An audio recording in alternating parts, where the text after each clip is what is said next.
at the end of the day, I think policy does drive the decisions, and I think for the most part we met what the policy expectations were, and can continue to do so. I mean, I talk to civilians a lot.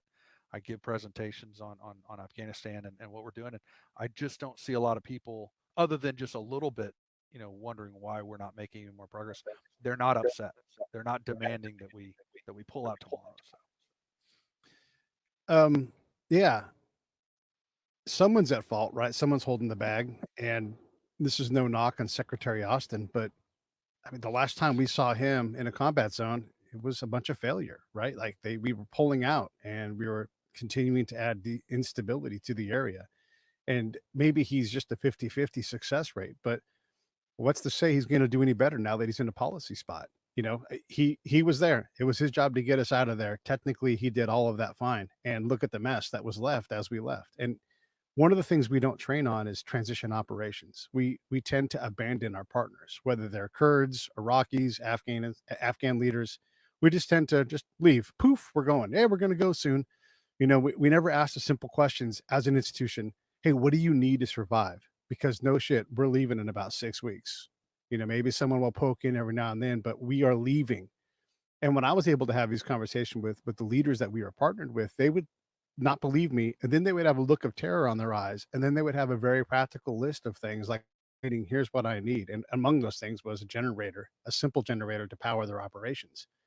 So if we don't care to win or care to define winning, I mean, again, I'm going to put that on the generals because that is sort of their job, is to run the organization. And when we don't think to even partner well enough to transition away, I mean, these guys get killed.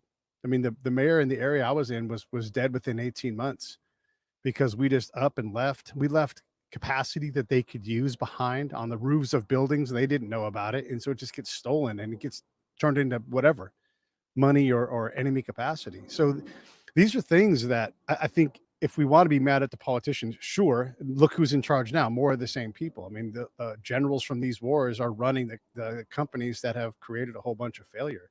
And I think people are upset about that. And people are upset about spending trillions of dollars overseas when we clearly could spend that money here better. And I'm not an isolationist, but if we're going to go, we should give a damn to go well and then prep our people so that they're competent. I mean, again, we didn't even ever develop a professional interpreter school where we can work with interpreters at the elite level and know how to use any interpreter anytime, anywhere. We never built that capacity as an institution. We all, if and you and I both know, if I was to go into a room with you in a conference with military people and say, who's deployed? Great, hands up. Who's worked with an interpreter? Great, hands up. Who was great at working with an interpreter? And they would all leave their hands up. But that's not true. Half of that room is below average, but we don't study it, so we didn't even know what below average is. So why not put this on the generals? And I'm not trying to put you on the spot with something with your they're bosses. my bosses, so I can't blame them. But this um, is the question the public wants to know. Like, if the generals aren't upset about losing over and over again and failing over and over again and creating instability, I mean, I developed a rule: whatever we're doing creates instability unless you can prove otherwise externally. So unless you have someone on the battlefield running around to validate your claims of stability, you're creating instability. And because we don't look at it that way, we just continue to create instability. And you could see it all the time. I mean, how many conversations have I had or heard commanders say, we need to find someone to kill?